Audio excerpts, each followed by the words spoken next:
시편 27편 4절입니다. 내가 여호와께 바라는 한 가지를 그것을 구하리니 내가 내 평생에 여호와의 집에 살면서 여호와의 아름다움을 바라보며 그의 성전에서 사모하는 그것이라. 아멘. 우리가 주일 낮 시간을 통해서 하나님을 찾는 것에 대해서 시리즈로 지금 살펴보고 있습니다. 우리 신앙에서 가장 중요한 것은 하나님을 찾는 것입니다. 그런데 하나님을 찾는다는 말은 단순히 우리의 필요와 목적을 위해 하나님의 도움과 능력을 구하는 것이 아닙니다.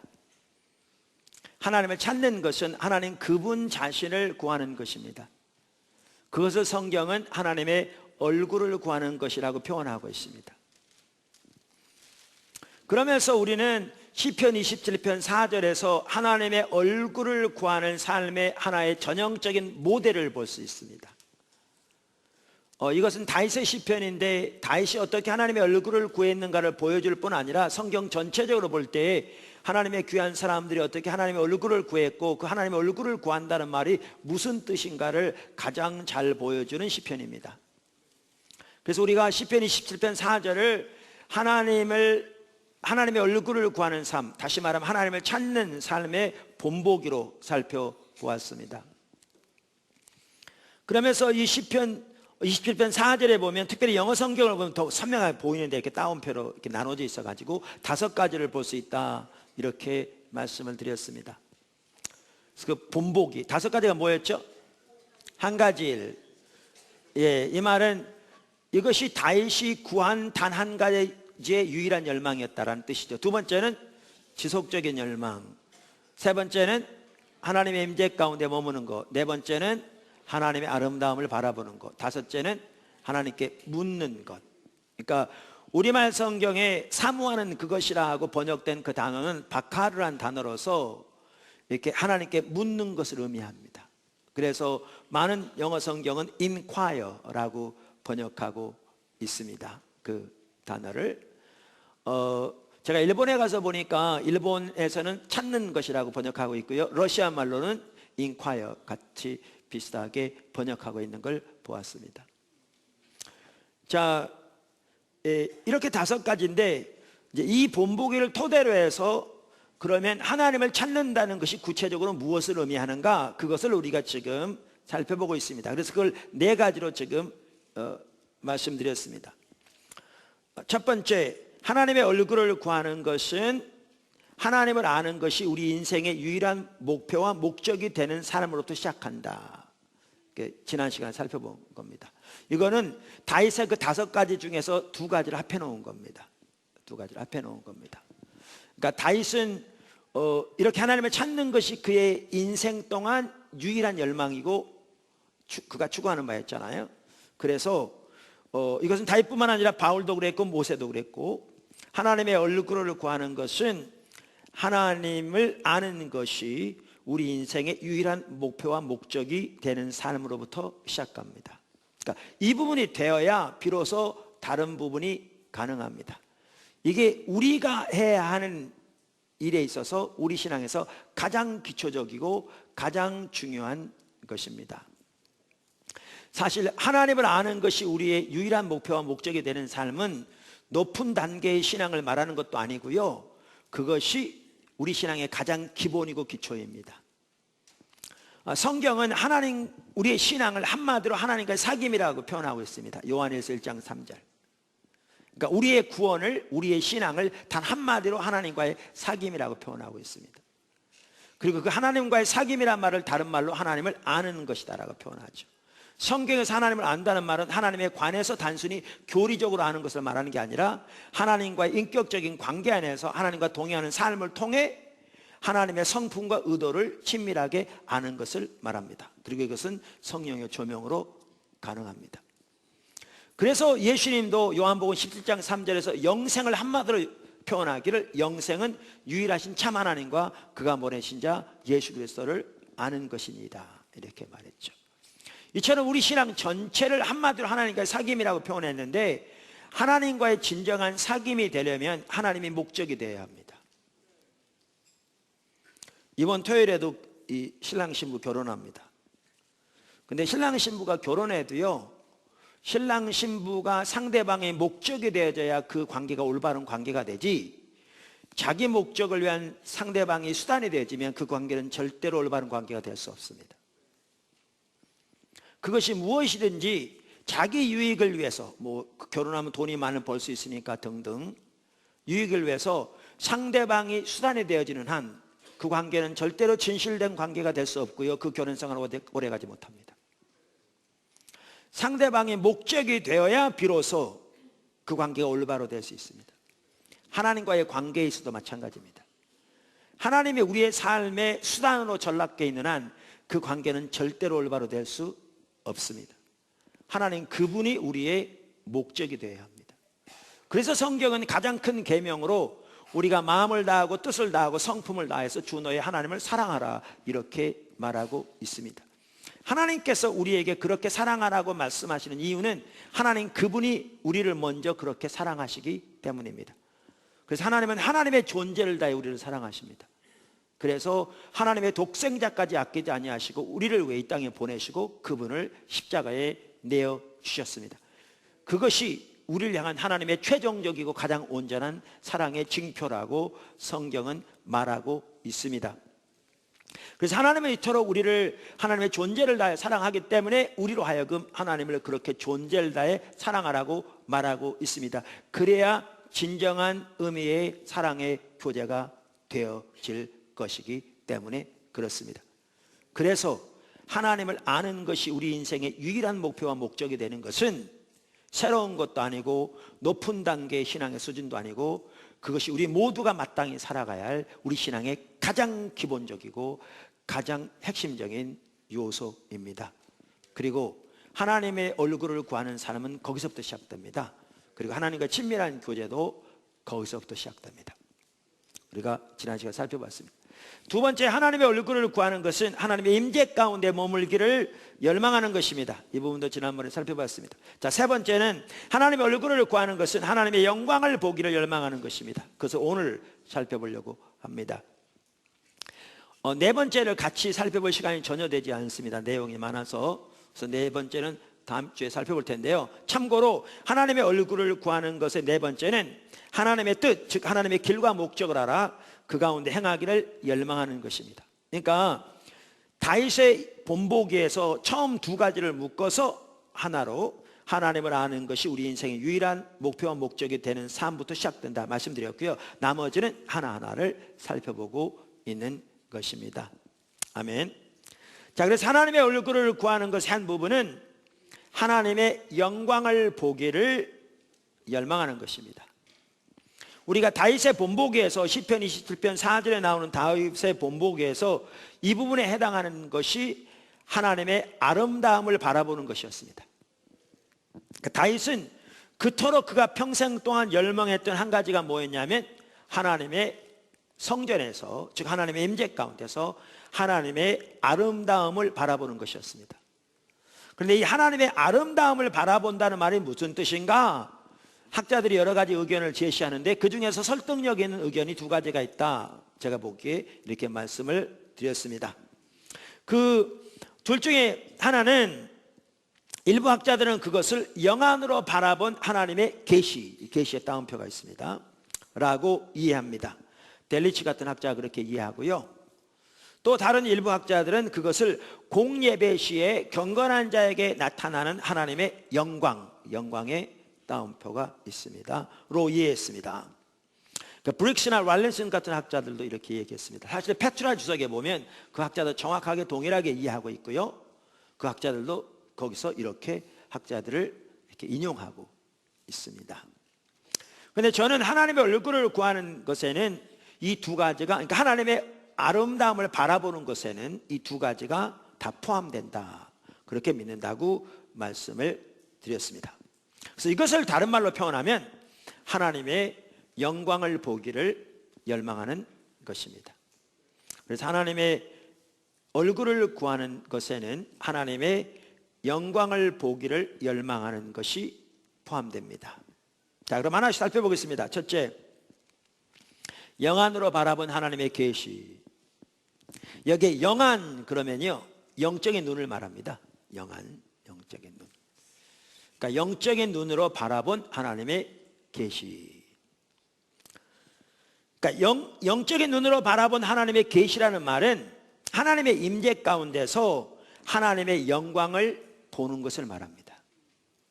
여기 아주 중요한 게 뭐냐 하면 하나님의 임재입니다. 왜냐하면 하나님을 보기 위해서는 성령의 역사가 필수인데 성령의 임재가 곧 하나님의 임재입니다. 그래서 하나님의 임재가 그토록 소중합니다. 그토록 소중합니다.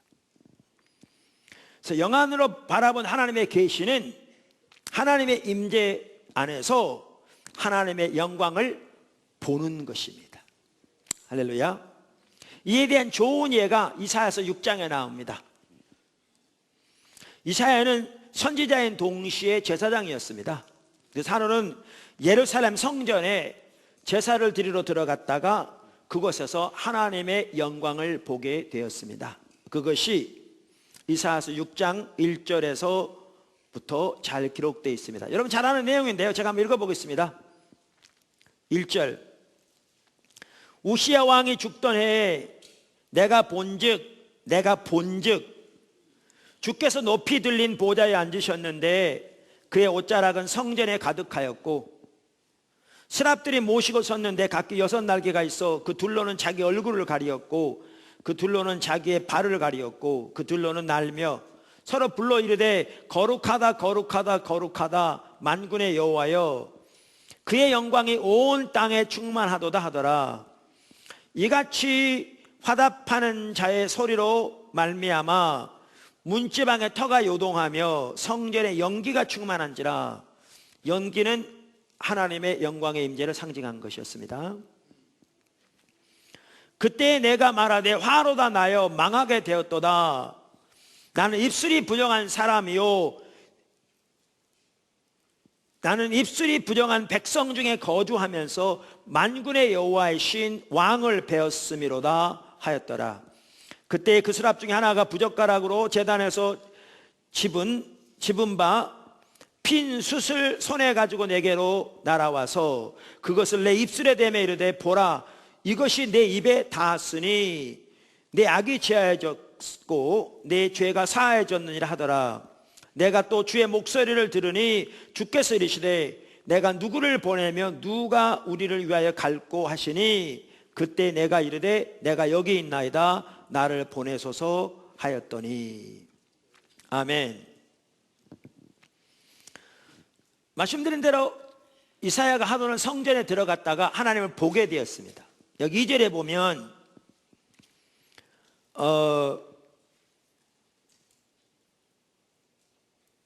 그러니까 1절에 보면 내가 본즉 그랬잖아요. 또 5절에 보면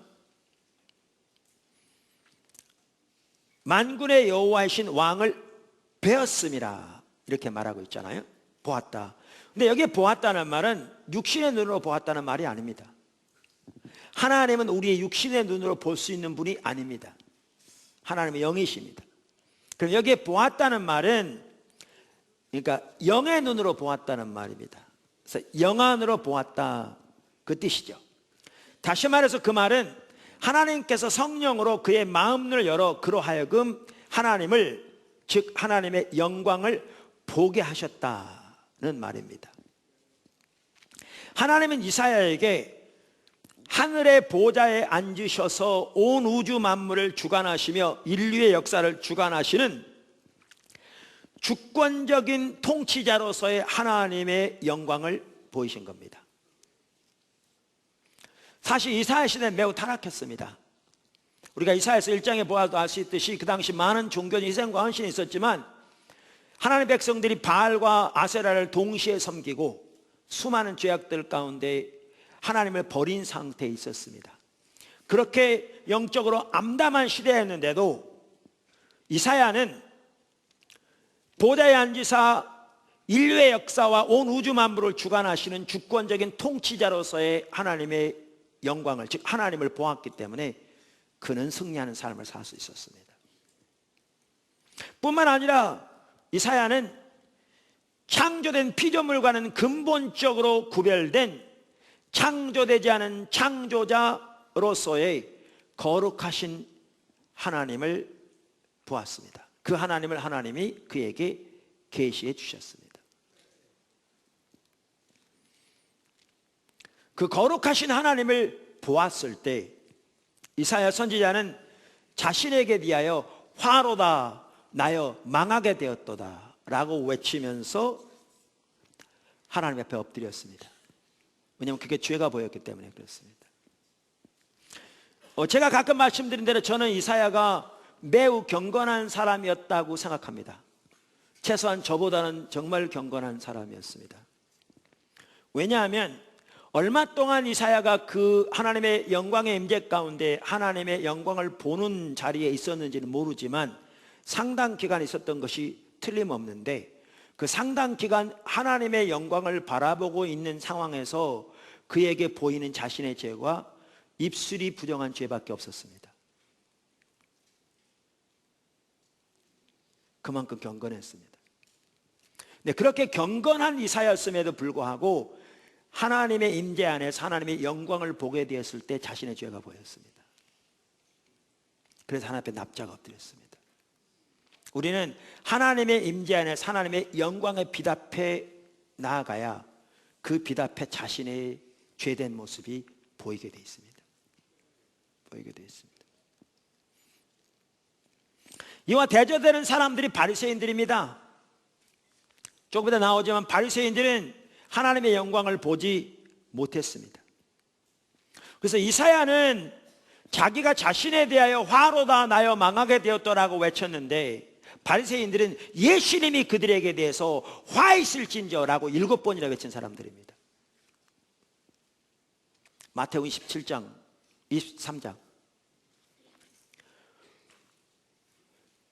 그러니까 이스라엘에서 7은 완전수입니다. 그러니까 그들은 그만큼 영적으로 타락한 상태에 있었습니다.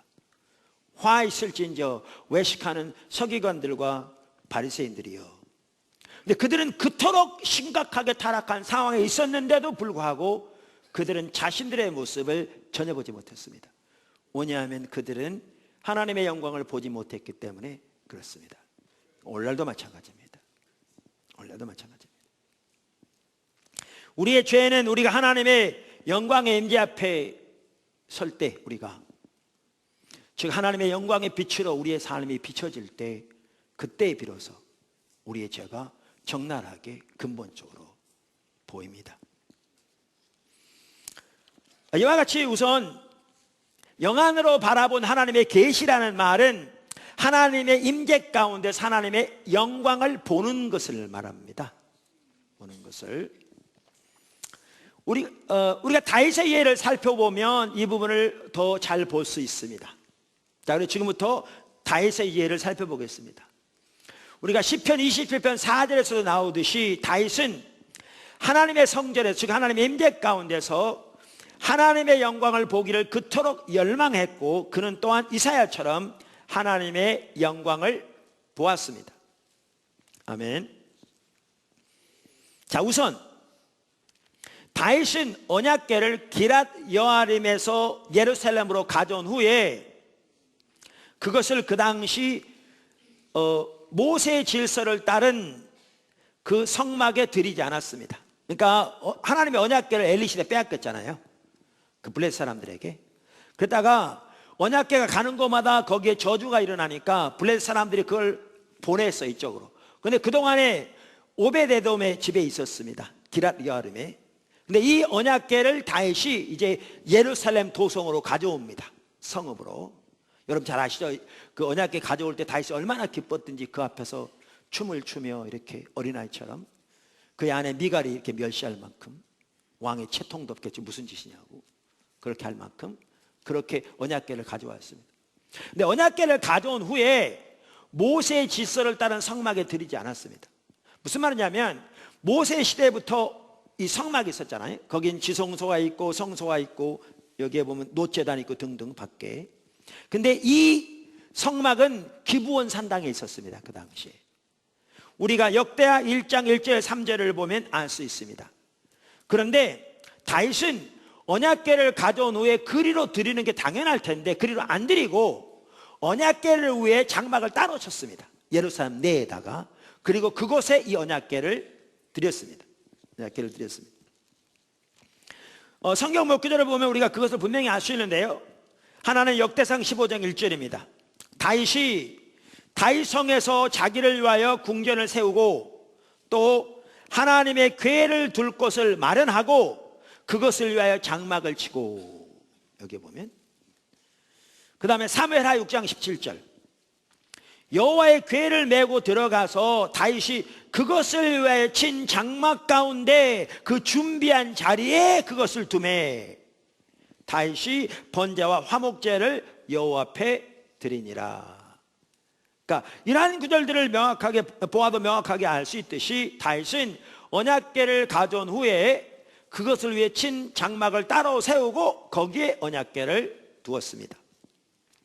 그리고 다윗은 그곳에 고라 자손들로 이루어진 레위지파 제사장들을 세워서 그들로 하여금 찬양으로 하나님의 언약궤 앞에서 하나님을 예배하도록 하였습니다.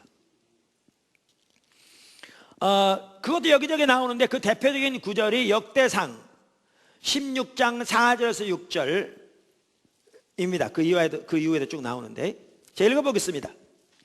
또 레위 사람들을 세워 여호와의 궤 앞에서 섬기며 이스라엘 하나님을 칭송하고 감사하며 찬양하게 하였으니 아삽은 우두머리요 그 다음은 스가랴와 여이엘과 수미라복과 여이엘과 마따디아와 엘리압과 분하야와 오베데돔과 여이엘이라 비파와 수금을 타고 아삽은 재금을 힘있게 치고 제사장 분하야와 야하시엘은 항상 여호와의 언약궤 앞에서 나팔을 부니라.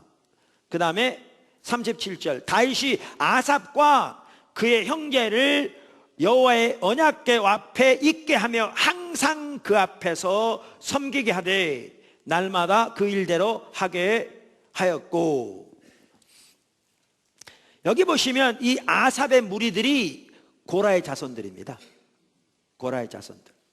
그러니까 레위 지파 제사장들을 맡는데 그러니까 모세의 질서를 따른 성막에서 짐승의 제사를 드린 이 제사장들과는 근본적으로 다른 종류의 제사장들이 세워진 겁니다. 레위 지파. 이들은 하나님의 언약궤가 있는 곳에서 하나님을 계속해서 찬양하며 하나님을 칭송하고 하나님께 감사할, 그렇게 하나님을 예배하는 제사장들을 세운 겁니다. 실제로 찬양과 경배를 통한 예배가 근본적으로 시작된 게 이때부터 시작되었습니다. 중요한 자리를 잡게 된 게 이때부터 시작되었습니다. 그러니까 새로운 종류의 질서의 예배가 시작된 겁니다. 새로운 종류의 질서의 예배가 시작된 겁니다. 그런데 이와 같이 다윗은 고라 자손들로 이루어진 레위지파 제사장들을 세워서 하나님을 찬양으로 지속적으로 그 언약궤 앞에서 예배하게 했습니다. 우리가 지난주에 살펴보았듯이 하나님의 언약궤는 하나님의 영광이 지상적인 임재로 머물러 있는 것이었습니다. 머물러 있는 것이었습니다. 그래서 구약 시대에는 하나님의 성전에 하나님의 영광이 머물러 있었습니다. 다윗이 왜 하나님의 성전을 그토록 사랑했는가? 그곳에 하나님의 임재가 머물러 있었기 때문에 그랬습니다. 머물러 있었기 때문에 그랬습니다. 그래서 우리가 지난 주간에 베이커 출판사에서 나온 베이커 성경 백과사전을 인용했잖아요. 거기도 이렇게 말하고 있었죠. 하나님의 언약궤는 하나님께서 스랍들 위에 좌정에 계시는 곳이었다. 가로 열고 사무엘상 4장 4절 가로 닫고, 언약궤가 하나님의 임재를 보증했다. 가로 열고 민수기 10장 35절, 사무엘상 4장 3절 가로 닫고, 이렇게 돼 있었죠. 그러니까 놀라운 사실이 이겁니다. 다윗의 시대에는 성막이 한편은 두 개가 있었는데요, 하나는 기브온 산당에, 다른 하나는 예루살렘에. 그 기브온 산당에 있는 성막에는 모세 시대부터 있었던 모든 것들이 다 있었습니다. 모세 시대부터 있었던. 그래서 거기에서 또한 계속적으로 짐승의 제사가 드려지고 있었습니다.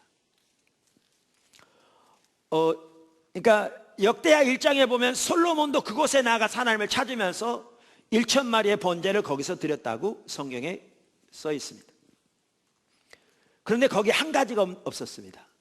그게 뭐냐 하면 언약궤가 없었습니다. 그 다음에 다윗이 세운 언약궤를 위한 장막에는 다른 거 아무것도 없었습니다.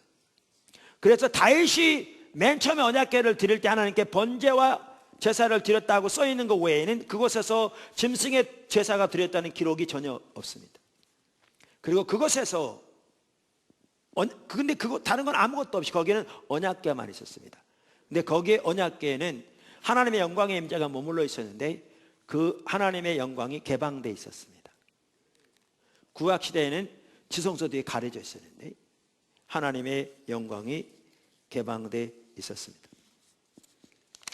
그래서 고라 자손들은 그곳에서 하나님의 임재 가운데 머물면서 하나님의 영광을 바라보며 하나님을 찬양했습니다. 하나님을 예배했습니다. 고라 자손들이 그곳에서 하나님의 영광을 바라보며 하나님을 경배했다는 게 어디 나오냐? 다윗이 그들을 세워서 그 앞에서 하나님을 계속해서 찬양하도록 했다는 건 성경에 나오는데 그곳에서 그들이 하나님의 임재 가운데 하나님의 영광을 보았다는 말이 어디 나오느냐? 이렇게 질문할지 모르는데 그게 시편 42편에 나옵니다.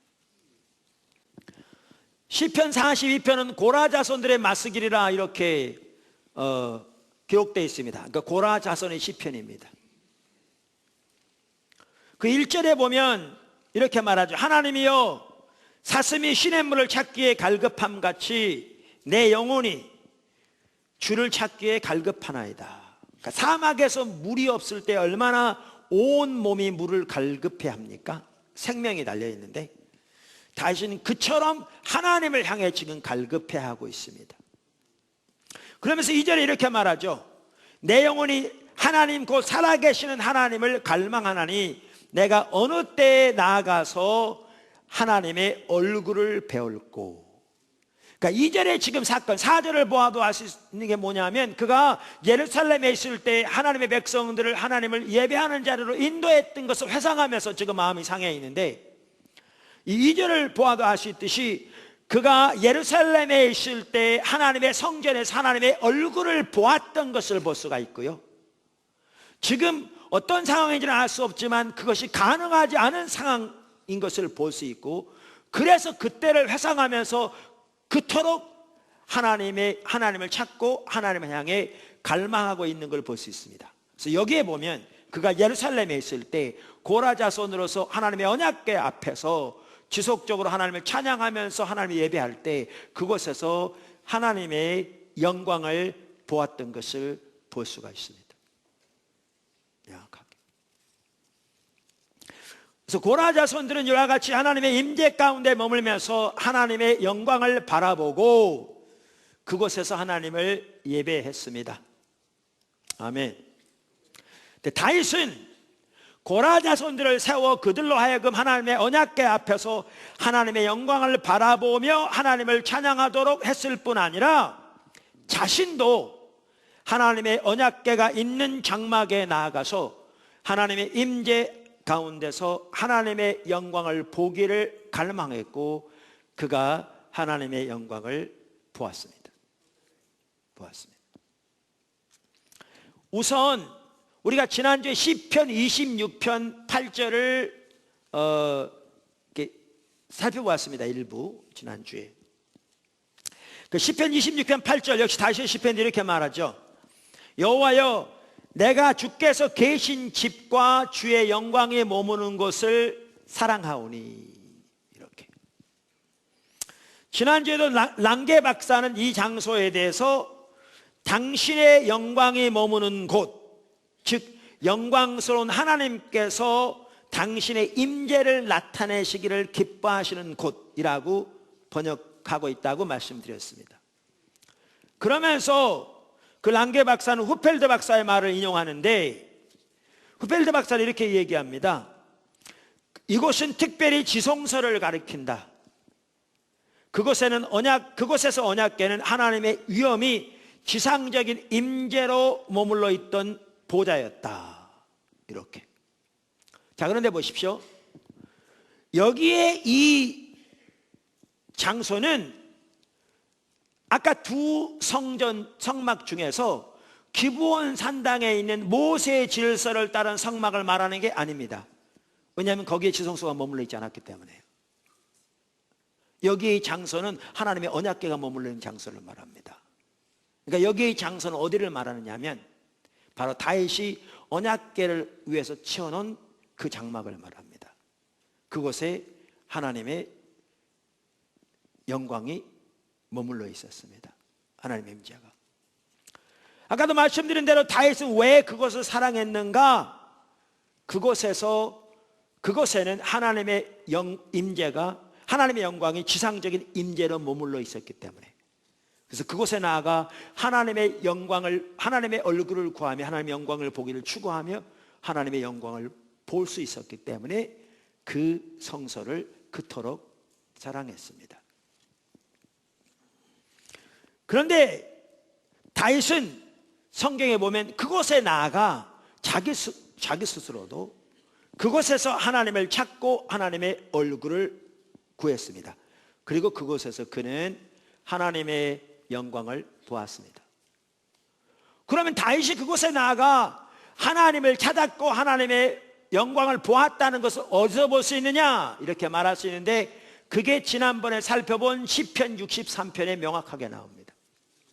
시편 63편. 시편 63편은 다윗이 압살롬에게 도망해서 광야로 피신했을 때 그곳을 지은 다윗의 시편입니다.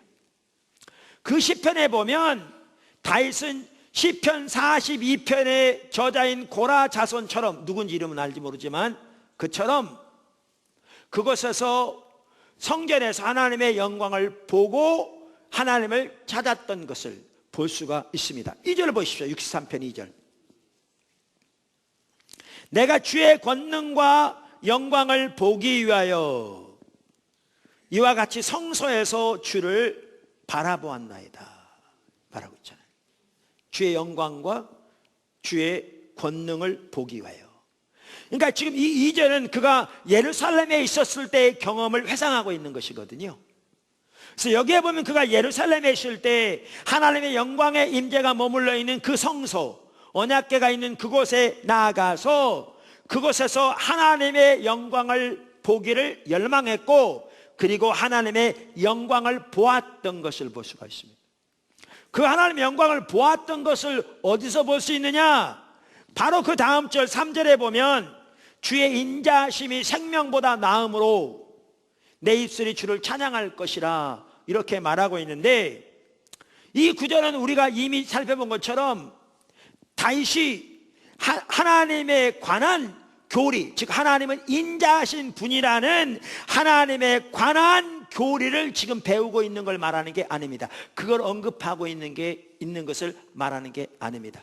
페트라 주석의 저자도 명확하게 말하고 있는 것처럼 그는 성소에서 하나님의 영광, 하나님의 권능과 여기 보면 2절에 권능과 하나님의 영광과 하나님의 인자하심을 보았습니다. 그가 하나님의 권능과 하나님의 영광과 하나님의 인자하심을 보았다는 말은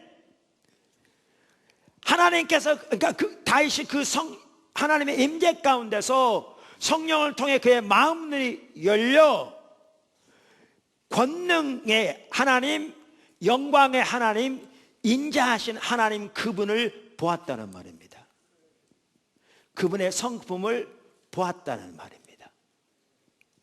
그렇게 다윗은 하나님의 인자하심과 권능을 보았기 때문에 압살롬에게 쫓겨서 사막으로 도망가 있는 상황에서도 모든 염려를 하나님께 맡기고 오히려 하나님을 찬양하고 있는 걸 볼 수가 있습니다. 쭉 읽어보시면 지금 자기 목숨이 언제 어떻게 될지 전혀 모르는 상황입니다. 지난주도 말씀드린 것처럼. 또 예루살렘에 두고 온 그 가족들의 안위가 어떻게 될지 전혀 모르는 상황입니다. 나라의 앞으로 운명이, 나라의 앞으로 미래가 어떻게 될지 전혀 모르는 상황입니다. 그러나 그는 그 상황에서도 하나님의 권능과 영광과 인자하심을 보았기 때문에, 다시 말하면 그 권능과 영광과 인자하신 하나님을 보았기 때문에 그는 그 상황에서도 하나님만을 신뢰하고 오히려 하나님께 감사와 찬양을 드리고 있는 걸 볼 수 있습니다. 그리고 지금 그는 광야로 도망한 신세에서 그렇게 하나님의 영광의 임재 가운데 나아가 하나님을 찾을 수 없는 상황에 있습니다. 그러니까 그 모든 것보다 그는 이 자리에서 그토록 갈망하며 하나님을 찾고 있습니다. 시편 42편 기자처럼 똑같이 하나님 찾고 있습니다. 한편으로 여기에 보면 그가 하나님의 성전에서 하나님의 권능을 보았다 이렇게 말하고 있는데, 권능의 하나님을 보았다는 거죠. 그래서 그는 권능의 하나님을 보았기 때문에 그 수많은 전투에서 그는 능력의 하나님을 의지할 수 있었고, 그리고 그 수많은 승리를 거둔 그 장본인이었습니다. 뭐예요? 그는 그 권능의 하나님을 보았기 때문에. 그리고 그는 이러한 하나님을 보았기 때문에 그의 원수가 우측으로 천천만만이요 좌측으로 천천만만이라도 전혀 흔들리지 아니하고 그 안에서 하나님을 의지하여 설 수 있었습니다. 이 모든 것의 비결은 성전에 나아가 하나님의 임재 가운데서 그가 하나님의 영광을 보았기 때문에 그렇습니다. 영광을 보았기 때문에 그렇습니다. 할렐루야.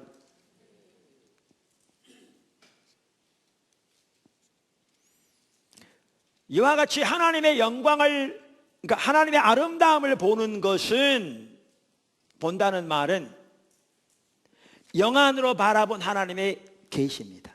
그러니까 하나님이 하나님 자신을 우리에게 계시하시는 것을 우리가 영적인 눈으로 보는 것을 말하는 거죠. 그래서 이것을 다른 말로 하나님의 영광을 보는 것이라고 표현하고 있습니다. 그래서 이러한 하나님의 영광의 임재를 보기 위해서 핵심적인 요소 중에 하나가 말씀대로 하나님의 임재입니다. 하나님의 임재입니다. 왜요? 하나님의 임재 가운데 머물 때 하나님의 성령을 통해 하나님께서 하나님의 영광을 우리에게 계시하실 때 우리가 그것을 볼 수 있기 때문에 그렇습니다. 그래서 다윗은 그 외에 수많은 하나님의 사람들은 그토록 하나님의 임재 가운데 머물기를 열망했습니다.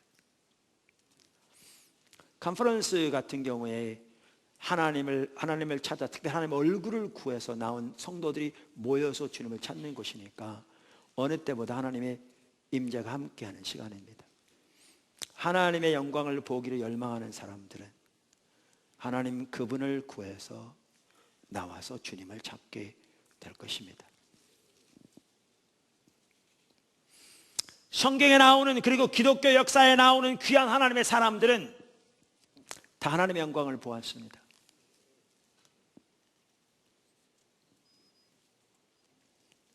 기드온도 신실하신 하나님의 영광을 그가 보았기 때문에 하나님의 인도하심에 기꺼이 믿음으로 순종할 수 있었습니다. 스데반은 하나님의 우편에 서신 예수님의 영광을 보았습니다. 그래서 그는 자기를 돌로 치는 유대인들을 기꺼이 용서할 수 있었습니다. 사도행전 7장 55절, 스데반이 성령이 충만하여, 보십시오, 스데반이 성령 충만하여, 성령 충만하여 하늘을 우러러 주목하여 하나님의 영광과 예수께서 하나님 우편에 서신 것을 보고, 그래서 59절 이렇게 말합니다. 그들이 돌로 스데반을 치니 스데반이 부르짖어 이르되 주 예수여 내 영혼을 받으시옵소서 하고 무릎을 꿇고 크게 불러 이르되 주여 이 죄를 그들에게 돌리지 마옵소서, 이 말을 하고 자니라. 이것이 왜 가능했느냐고요? 그가 하나님의 영광과 예수님의 영광을 보았기 때문에 가능했습니다. 사도 요한은 주일에 성령에 감동되어 교회의 주인이시고 교회 가운데 운행하시는 예수님의 영광을 보았습니다. 그게 요한계시록 1장 10절에서 16절 사이에 나옵니다. 우리는 저 성자다운 조나단 에드워즈 이 얘기를 잘 압니다. 제가 가끔 언급했죠. 1737년 내 건강을 위해서 숲속으로 말을 타고 달려가다가 말에서 내려 내가 늘 하던 대로 한적한 곳에서 하나님을 생각하고 기도하며 걸었던 적이 있었다. 그때 나는 정말 특이하게 하나님과 사람 사이의 중보자이신 하나님의 아들의 영광을 보았다. 하나님의 아들의 영광을 보았다. 이 말은요, 무슨 제가 그분에게 안 물어봐서 모르지만 무슨 환상을 보았다는 말이 아닙니다. 그의 영적인 눈으로 하나님께서 열어주셔서 예수님의 그 성품을, 그 영광을 보게 됐다는 말입니다. 그리고 그의 놀랍고 위대하고 충만하고 순결하고 달콤한 은혜와 사랑, 온유하고 겸손하고 낮아지심의 영광을 보게 되었다. 그처럼 고요하고 달콤하게 나타났던 이 은혜는 하늘보다 크게 보였다. 그리스도의 인격이 말로 할 수 없이 탁월하게 보였는데 내가 판단하기로는 거의 1시간가량 그러한 일이 계속되었다. 그래서 그 시간 내내 거의 대부분을 나는 눈물의 홍수에 빠져 있었고 흐느껴 울었다. 내 영혼이 텅 비어 기절하여 먼지 속에 누워 그리스도로만 충만해지고 거룩하고 순전한 사랑으로 그리스도를 사랑하고 싶은 격렬한 느낌을 가졌다. 나는 그것을 달리 표현할 길이 없다. 그를 섬기고 따르고 그저 완전하게 거룩하게 되고 신적이고 천상적인 순결함으로 깨끗하게 되고 싶은 영혼의 강렬한 느낌을 받았다. 나는 다른 때도 여러 번 그런 성질에 속한 것을 매우 많이 체험했었다. 그럴 때마다 그것은 똑같은 효과를 발하였다. 이게 하나님의 영광을 보는 겁니다. 반면에 바리새인들은 하나님의 영광을 보지 못했습니다. 아까도 언급했습니다만 바리새인들은 누구보다 하나님에 관한 성경적인 지식이 뛰어났습니다. 제가 가끔 말씀드린 대로. 그리고 그들의 교리는 대체적으로 정통적이었습니다. 옳았습니다. 그래서 마태복음 23장 1절 3절을 보면 예수님께서 무리들과 자기 제자들에게 저들이 하는 말을 반드시 다 지키라고 말씀하셨습니다. 그래서 바리새인들은 자신들이야말로 누구보다 하나님의 뜻을 잘 알고 영적인 분별력이 뛰어나고 하나님을 잘 믿는다고 자부했습니다. 로마서 2장 17절 20절을 보면 짐작해 볼 수 있습니다. 로마서는 예수님 시대보다 약 25년 후에 쓰여진 그 당시 유대인들이 자신들이 어떻게 생각했는가를 기록하고 있는데 이걸 보면 예수님 당시의 바리새인들이 자신들을 어떻게 생각했는가를 충분히 짐작해 볼 수 있습니다. 그러나 바리새인들은 이사야나 다윗처럼 그리고 시편 42편의 기자처럼 하나님의 영광을 보지 못했습니다. 요한복음 5장 37절은 예수님께서 바로 그들에게 하신 말씀인데 이렇게 말씀하십니다. 또 나를 보내신 아버지께서 친히 나를 위하여 증언하셨느니라. 그런데 그 뜻이죠. 너희는 아무 때에도 그 음성을, 그분의 음성을 듣지 못하였고 그 형상을 보지 못하였느니라. 여기에 하나님의 형상을 보지 못했다는 말은 지금 말씀드린 대로 하나님의 영광을 전혀 보지 못했다는 말입니다. 그들이 하나님의 영광을 보지 못한 가장 주된 이유는 하나님을 찾지 않았기 때문에 그렇습니다. 하나님은 하나님을 찾는 자에게 자신을 계시하신다고 성경은 여러 곳에서 말하고 있습니다. 물론 그들은 때에 따라 자기들의 필요를 위해서 하나님의 도움과 능력을 구했을지는 모르지만 성경이 말하는 진정한 의미에서 그들은 하나님을 찾지 않았습니다. 하나님의 얼굴을 구하지 않았습니다. 하나님의 영광을 보기를 추구하지 않았습니다.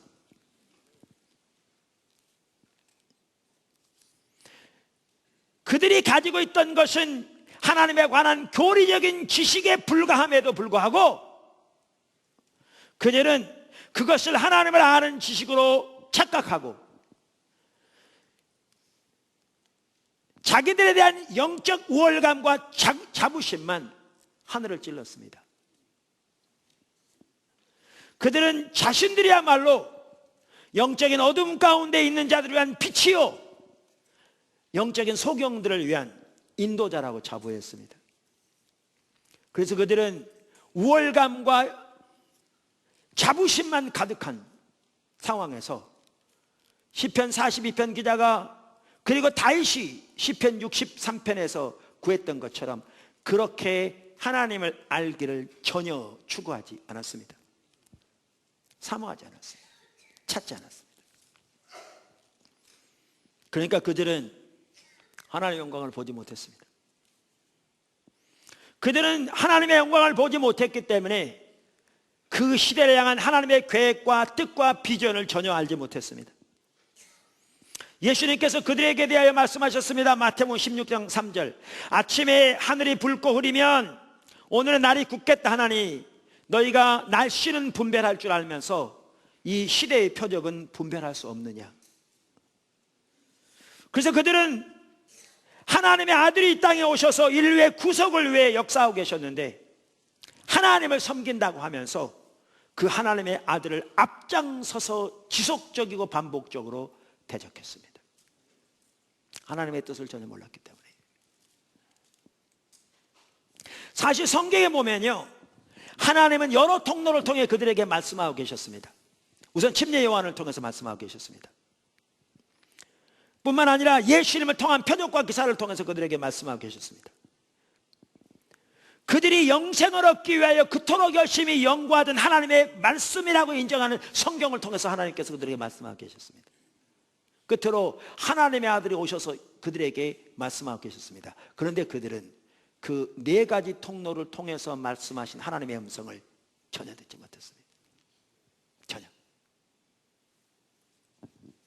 하나님 찾지 않았기 때문에. 그것을 잘 보여주는 성경 구절 중에 하나가 요한복음 5장 33절에서 40절입니다. 거기에 보면 네 종류가 다 나옵니다. 너희가 요한에게 사람을 보내매 요한이 진리에 대해 증언하였느니라. 그러나 나는 사람에게서 증언을 취하지 아니하노라. 다만 이 말을 하는 것은 너희로 구원을 받게 하려 함이니라.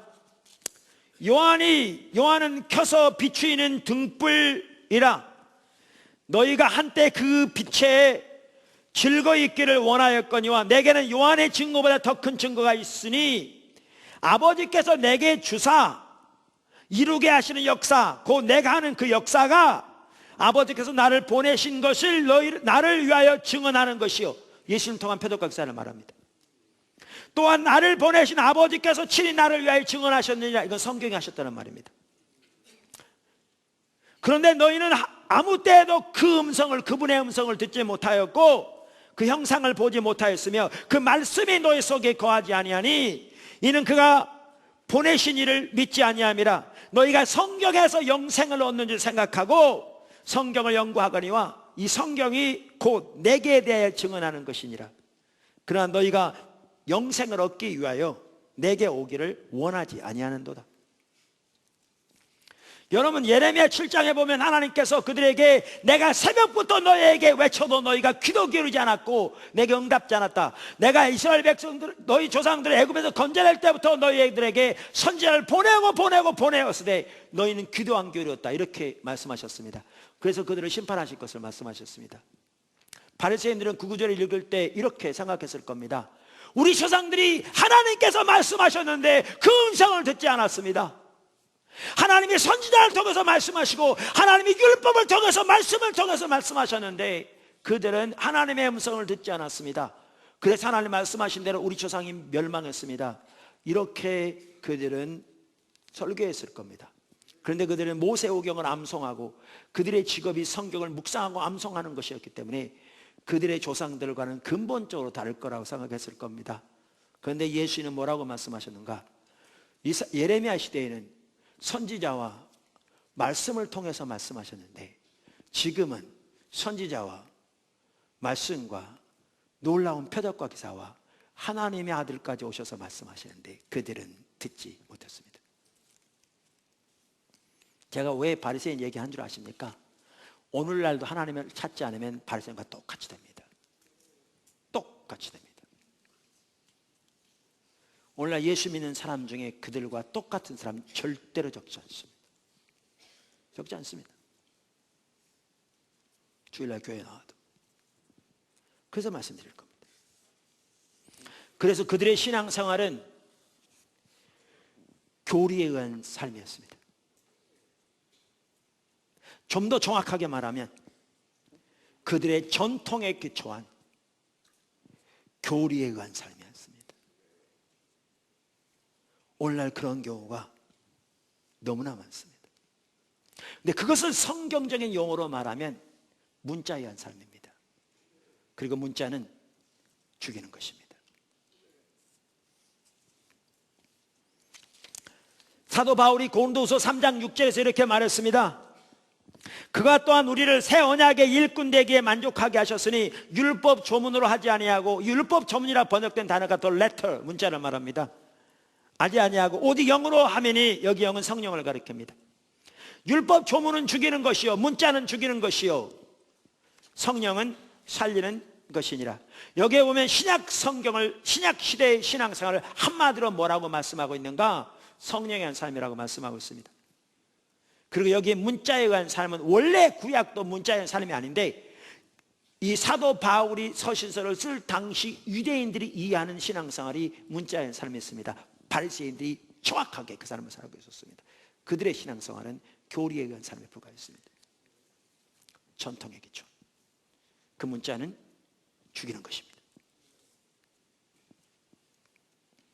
단순히 교리에 의한 삶을 사는 사람들 삶 속에 자주 나타나듯이, 그렇기 때문에 바리새인들은 누구보다 성경적인 지식이 뛰어나고 그 지식이 정통적이어서 자기들이야말로 하나님의 뜻을 누구보다 잘 분별한다고 자부했기 때문에 나름대로 잘 가르쳤을지 모르지만, 자신들은 자신들이 가르친 대로 행치 않았습니다. 그래서 예수님께서 마태복음 23장 2절에 그들에 대해서 말하기를, 너희는 반드시 저들이 하는 말을 지키되 저들이 행위는 본받지 말라. 저들은 말만 하고 행치 않는다. 그리고 로마서 2장 21절에서 너희가 이렇게 너희 스스로 자부하니 그러면 다른 사람을 가르치는 내가 왜 내 자신을 가르치지 않느냐, 이렇게 말씀하셨습니다. 그래서 그들은 율법에 그들의 소망을 두고 있다고 공공연히 자부했지만 진정한 의미에서 율법을 믿지 않았습니다. 그래서 요한복음 5장 45절 47절은 예수님께서 그들에게 너희가 모세 율법도 믿지 않으면서 어떻게 내 말을 믿겠느냐고 말씀하셨습니다. 우리가 여러 번 살펴본 대로 율법을 믿지 않았다는 말은 그들이 교리적으로 율법을 믿지 않았다는 말입니다. 아닙니다. 그건 상상할 수 없습니다. 그들은 율법에 자기도 소망을 두고 살았고 율법에서 영생을 얻는 생각하고 율법을 연구하는 것이 그들의 직업이었는데, 이 말은 실제로 그들의 삶에서 믿지 않았다는 말입니다. 제가 자주 말하는 대로 우리가 하나님 앞에 살아계시면 믿습니까? 하나님 앞에 이 세상을 떠나면 하나님 앞에 설 것을 믿습니까? 그리고 하나님 앞에 서면 이 땅에 사는 것으로 선악간에 하나님 앞에 심판을 받을 것을 믿습니까? 라고 말하면 우리 모두는 다 반드시 믿는다고 말합니다. 근데 우리가 이 세 가지만이라도 진짜로 믿으면 오늘날 대부분의 우리들은 우리가 지금 살고 있는 것처럼 전혀 그렇게 살고 있지 않을 겁니다. 이 말은 전혀 안 믿는다는 말입니다. 교리에 의한 삶을 살면 열매가 그렇습니다. 그 결과 바리새인들은 자신들이 천국에 들어가지 않으면서 다른 사람들도 들어가지 못하게 막았습니다. 예수님께서 마태복음 23장 13절에 15절에 이렇게 말합니다. 화 있을진저 외식하는 서기관들과 바리새인들이여, 너희는 천국문을 사람들 앞에서 닫고 너희도 들어가지 않고 들어가려 하는 자도 들어가지 못하게 하는도다. 화 있을진저 외식하는 서기관들과 바리새인들이여, 너희는 교인 한 사람을 얻기 위하여 바다와 육지를 두루 다니다가 생기면 너희보다 배나 더 지옥 자식이 되게 하는도다.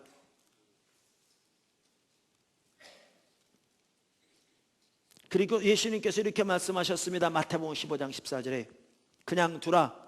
그들은 맹인이 되어 본인들은 빛이라고 자부하는데 맹인을 인도하는 자로다.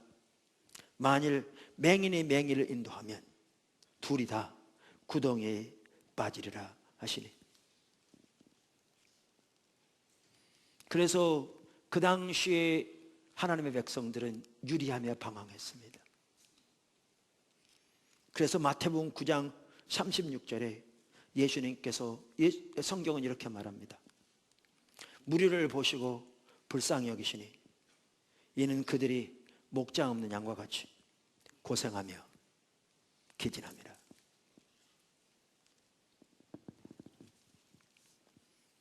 영광을 보지 못한 사람이 이렇게 됩니다. 오늘날도 마찬가지입니다.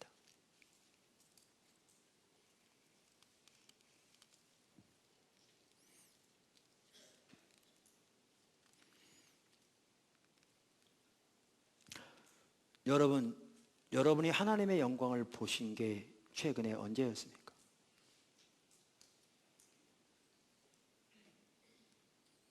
아니면 여러분은 바리새인처럼 지금까지 한 번도 하나님의 영광을 보지 못하셨나요?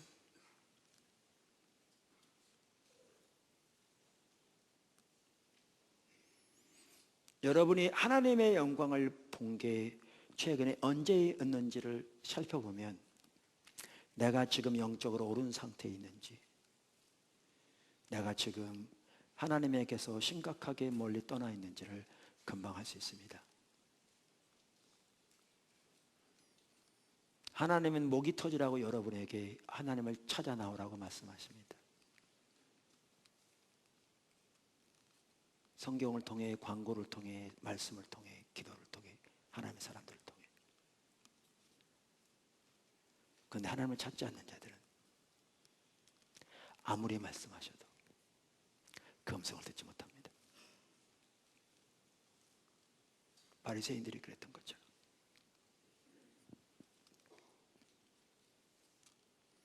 이처럼 하나님을 찾는다는 것은 하나님의 영광을 보기를 열망하는 것입니다.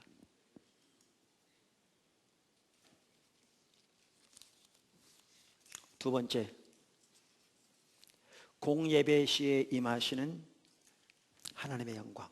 그러니까 공예배 시 경건한 자에게 나타나는 하나님의 영광. 영광의 따옴표가 있습니다.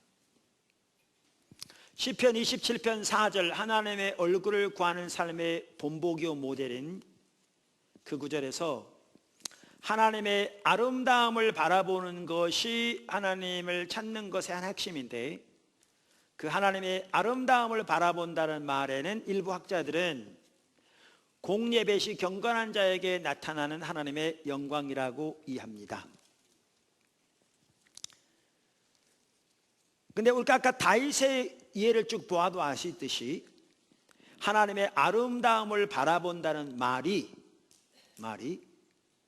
영안으로 바라본 하나님의 계시를 의미하는 것을 명백하게 볼 수 있습니다. 아까 쭉 보았듯이. 근데 저는 이 공예배 시 경건한 자에게 임하시는 하나님의 영광도 거기에 같이 포함된다고 믿습니다. 만약 설령 하나님의 아름다움을 바라보며 라는 말 속에 공예배 시 경건한 자에게 임하시는 하나님의 영광이 포함되지 않는다 할지라도, 그 말 속에 공예배 시 경건한 자에게 임하시는 하나님의 영광을 보기를 열망하는 것이 하나님의 얼굴을 구하는 삶의 한 핵심적인 부분인 것은 성경 전체를 보면 명확하게 알 수 있습니다. 재론의 여지가 없도록 분명하게 알 수 있습니다. 자, 그러면 공예배 시 경건한 자에게 임하시는 하나님의 영광이 하나님의 얼굴을 구하는 삶의 한 핵심적인 부분인 것을 우리는 어디서 볼 수 있냐면 출애굽기 33장에서 잘 볼 수 있습니다. 출애굽기 33장에 나오는 모세에 의해서 우리가 이 부분을 잘 볼 수 있는데, 모세는 무엇보다 하나님의 얼굴을 구했던 사람입니다. 우리가 이미 살펴보았고 또 다음 주에 또 살펴볼 겁니다. 우리가 지난주에 살펴보았듯이 이스라엘 백성들이 출애굽기 32장에서 금송아지를 만들어서 그것이 자기들을 애굽에서 인도한 신이라고 우상 숭배하는 그 결과 하나님께서 그들을 멸하시려고 하셨습니다. 그런데 모세가 그들을 위해 기도했고 하나님께서 모세의 기도를 들으시고 그들을 멸하시려는 계획은 돌이키셨지만, 하나님께서 그들을 가나안 땅에, 모세에게 가나안 땅에 그들을 이끌고 올라가라고 하시면서 천사를 통해서 그 원수들을 멸하게 하겠지만 하나님은 가지 않겠다고 말씀하셨습니다. 그 말은 하나님의 임재는 함께 가지 않겠다고 말씀하셨습니다. 그때 모세가 올라가서 하나님 얼굴을 집중적으로 구합니다. 이제 그 부분은 우리가 다음 주에 살펴볼 거거든요. 그랬더니 하나님께서 하나님의 임재로 함께 하시겠다고 말씀하셨습니다. 그리고 난 다음에 하나님께서 이제 이어서 모세에게 백지수표를 주십니다. 다시 말하면 모세가 원하는 걸 다 주시겠다는 겁니다. 제가 여러분에게 백지수표 줘봐야 별 의미 없습니다. 왜냐하면 저의 능력이 한계가 있기 때문에요. 그런데 하나님께서 백지수표를 주신다면 이건 차원이 다릅니다. 그런데 모세에게 하나님께서 백지수표를 주셨습니다. 33장 17절 이렇게 말합니다. 여호와께서 모세에게 이르시되 내가 말하는 이 일도 내가 하리니 너는 내 목전에 은총을 입었고 내가 이름으로도 너를 알미니라. 네가 원하는 거 다 줄게, 그 말이잖아요. 자, 하나님께서 여러분에게 백지수표를 주셨다면 만약에 여러분은 뭘 구하시겠습니까? 모세는 하나님의 영광을 보여달라고 구했습니다. 그게 바로 그 다음 절에 나옵니다. 하나님께서 모세에게 백지수표를 내미셨을 때 모세는 하나님의 영광을 보여달라고 기도했습니다. 18절 모세가 이르되 원하건대 주의 영광을 내게 보이소서. 주의 영광을 내게 보이소서. 그러자 하나님은 모세에게 이제 하나님의 모든 선한 것으로 모세 앞에 지나가게 하시겠다고 말합니다. 19절 바로 다음 절 여호와께서 이르시되 내가 모든 선한 것을 내 앞으로 지나가게 하고 여호와의 이름을 내 앞에 선포하리라. 나는 은혜 베풀 자에게 은혜를 베풀고 긍휼히 여길 자에게 긍휼을 베푸느니라. 자, 아까 모세가 하나님의 영광을 보여주세요 이렇게 기도했습니다. 그랬더니 지금 하나님 뭐라고 하시냐면 내가 나의 모든 선한 것을 내 앞에 지나가게 하겠다 이렇게 말합니다. 영광과 하나님의 모든 선한 것이 같은 뜻입니다. 같은 뜻입니다. 그래서 이 부분에 대해서 페트라 주석도 이렇게 말합니다. 나의 모든 선함이라고만 되어 있다. 이는 잘 들으십시오. 하나님 자신의 본체적 속성을 가리키는 말로, 하나님 자신의 본체적 속성을 가리키는 말로 이를 지나가게 한다는 것은 그 곧 하나님의 속성을 드러내시겠다는 것이다. 그러니까 하나님의 모든 선한 것이 뭘 의미하냐면 하나님의 본체적 속성, 성품을 의미하며 이제 그 하나님의 본체적 속성, 성품을 드러내시겠다고 한 말이다. 이거를 다른 말로 하나님의 영광을 보여주는 것이다 그 말이죠. 그리고 이것에 대한 답변으로 이제 하나님이 약속을 성취하셔서 하신 일이 뭐냐? 출애굽기 34장에서 하나님이 모세 앞에 임하십니다. 그리고 자신의 이름을 선포하십니다.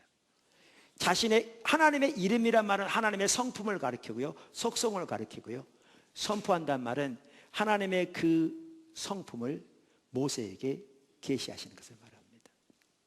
계시하실 것을 바랍니다.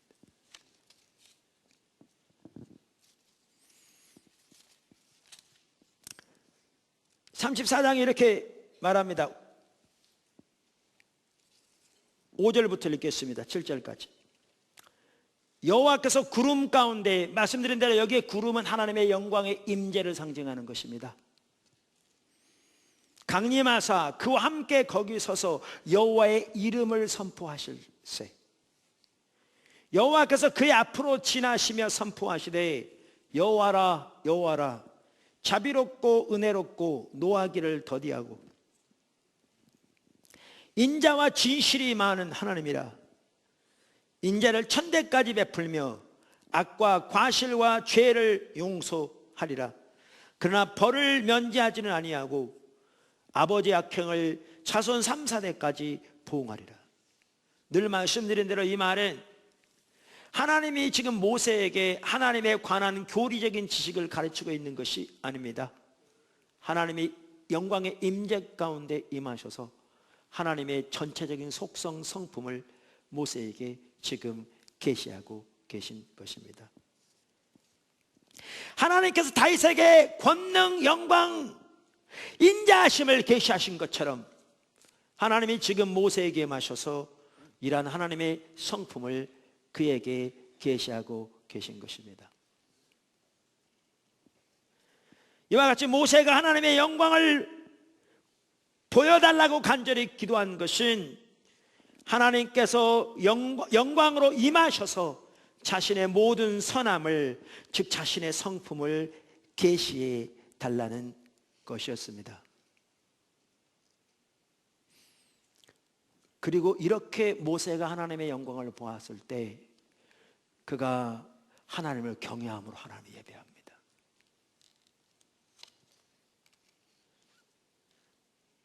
34장 8절, 하나님께서 보이셨을 때 모세가 급히 땅에 엎드려 경배하며. 히브리서 12장 28절을 보면 알 수 있듯이 우리가 하나님을 경외함으로 예배하는 그 예배를 하나님이 기뻐 받으신다고 말씀하고 있습니다. 하나님의 아름다움을 보고 그 아름다움에 감격하며, 그래서 하나님 앞에 나가는 것은 무엇이든지 그것을 방해하는 것을 기꺼이 버리기를 열망하는 것이 성경에 말하는 하나님을 경외함입니다. 모세는 하나님의 영광을 보았을 때 그 하나님 앞에 납작 경외함으로 엎드립니다. 이사야가 그랬던 것처럼, 사도 요한이 그랬던 것처럼. 그리고 하나님을 예배합니다. 사실 우리가 이제 하나님을 찾는다는 말의 의미가 무엇인가를 다 살펴보고 나면 우리가 어떤 수단을 통해서 하나님을 찾을 것인가 라는 것을 이제 살펴볼 겁니다. 하나님을 찾는 수단. 근데 그 중에 한 중요한 부분이 우리의 예배입니다. 우리의 예배입니다. 그리고 예배의 한 중요한 부분은 찬양과 경배죠. 그래서 우리가 하나님의 얼굴을 구하여 하나님 앞에 나아가 예배를 통해 혹은 찬양과 경배를 통해 하나님만을 높이고 하나님만을 구할 때 하나님께서 그곳에 임하실 것이고 하나님께서 하나님의 영광을 우리에게 보이실 것입니다.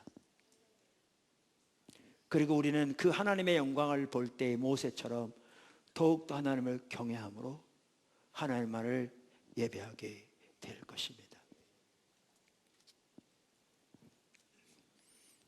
공레베시에 나타나는 하나님의 영광, 이 하나님의 영광과 하나님의 부흥이 밀접한 관계가 있습니다. 제가 지금 시간상 이 부분은 살펴볼 수 없습니다. 제가 이거 원고 쓰고 있습니다. 계속 여러분에게 하나님을 찾는 것에 도움을 주기 위해서. 그 한 가지 이유입니다. 그래서 그때 나오면 보시겠지만 부흥은 성령이 대규모로 임하시는 것입니다. 대규모로. 근데 성령께서 대규모로 임하셔서 하시는 가장 핵심적인 일이 하나님의 영광을 계시하시는 겁니다. 하나님의 선하심을 계시하신 겁니다. 하나님의 성품을 계시하시는 겁니다. 그래서 부흥과 관련해서 아주 중요한 성경 구절이 출애굽기 32장에서 34장입니다. 금송아지를 만들어 타락했던 그 시대처럼 타락한 시대에 하나님의 얼굴을 구하는 자들을 세우시고 그들을 통해 하나님이 영광으로 임하셔서 하나님 자신을 계시하는 것이 부흥이기 때문에 그렇습니다. 그러므로 하나님의 아름다움을 바라보는 것의 한 부분이 공예배시, 하나님의 경건한 자에게 나타난 하나님의 영광인데, 이것은 하나님의 부흥과 밀접한 관계가 있습니다. 왜냐하면 하나님의 부흥이 바로 그것을 의미하기 때문에 그렇습니다.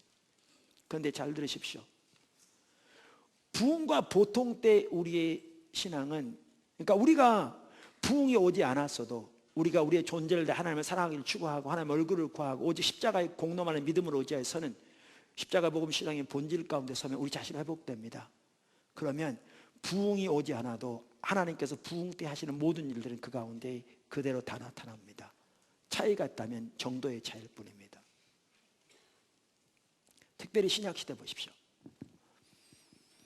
제가 지난주에 베이커 성경 백과사전을 인용하면서 신약시대에서는 교회가 하나님의 성전을 구성한다, 그러면서 뭐라고 그랬냐면, 신약의 교회는 그리스도의 몸, 소위 산돌들로 이루어진 영적인 성전인 교회는, 신약의 교회는 하나님의 임재와 영광의 창고이다, 디파지토리이다.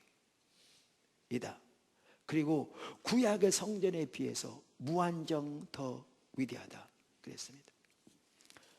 구약에서는 하나님의 임재가 성전에 머물러 있었습니다. 그래서 하나님의 사람들은 그곳에 나아가서 하나님의 임재 안에서 하나님을 찾았습니다. 근데 신약의 교회는 구약의 성전과는 비교할 수 없을 만큼 무한정 더 위대한 하나님의 임재와 하나님의 영광이 머무는 창고입니다. 그게 하나님이 의도하신 교회입니다. 그런데 오늘날의 교회는 하나님이 의도하신 교회에서 너무나 멀리 떠나 있습니다. 이러한 하나님의 비전, 열망 전혀 인식하지 못한 채 예수 믿는 사람들이라고 하는 사람들까지 인터넷에 떠다니는 일부 교회를 대적하는 사람들의 의견을 사실인 것처럼 받아들여서 하나님의 교회에 대한 부정적인 이해와 인식을 가지고 있는 무리들이 절대로 적지 않습니다. 그래서 하나님의 교회는 그토록 하나님의 영광과 임재의 창고이고 구약의 성전보다 무한정 위대한 창고이기에 우리가 모일 때마다 오직 십자가의 공로만을 의지해서 하나님 그분 자신만을 추구하여 나와 하나님의 영광을 보기를 열망하고 추구할 때 신약의 교회에서는 구약과는 비교도 안 될 만큼 하나님께서 영광 중에 임하셔서 성령으로 임하셔서 우리의 마음을 열으심으로 하나님의 영광을 우리 가운데 계시하시는, 나타내시는 그것이 우리의 예배입니다. 그리고 우리의 예배가 그런 예배가 되어야 합니다. 컨퍼런스요, 그런 컨퍼런스가 되어야 합니다. 그렇기 때문에 이와 같이 이러한 것들을 본다면 영안으로 바라본 하나님의 계시와 공예배시 경건한 자에게 임하시는 하나님의 영광이 따로 떨어지지 않고 같이 가는 것임을 볼 수가 있습니다. 명확하게. 그래서 다윗은 그토록 하나님의 영광을 보기를 갈망했는데 우리도 하나님의 얼굴을 구하는 삶의 한 핵심은 영안으로 바라본 하나님의 계시, 그 하나님의 영광, 그 하나님의 성품을 보기를 갈망하여 다윗처럼 시편 기자처럼 그렇게 주님을 찾는 것일 뿐만 아니라 우리의 예배 가운데 하나님의 임재로 영광 중에 임하셔서 우리에게 하나님의 자신을, 하나님의 성품을 계시해 주시기를 그토록 갈망하는 것이 포함됩니다. 그게 다윗에게는 그의 일생 동안 원해놓은 이 대사하여 단 하나의 유일한 열망이었습니다. 그것이 모세가 그랬고 바울도 마찬가지였습니다. 그게 우리 신앙입니다. 포도나무교회 지체들이 이 설교를 방송으로 듣는 모든 분들이 그렇게 되기를 주님으로 축원합니다. 기도하겠습니다.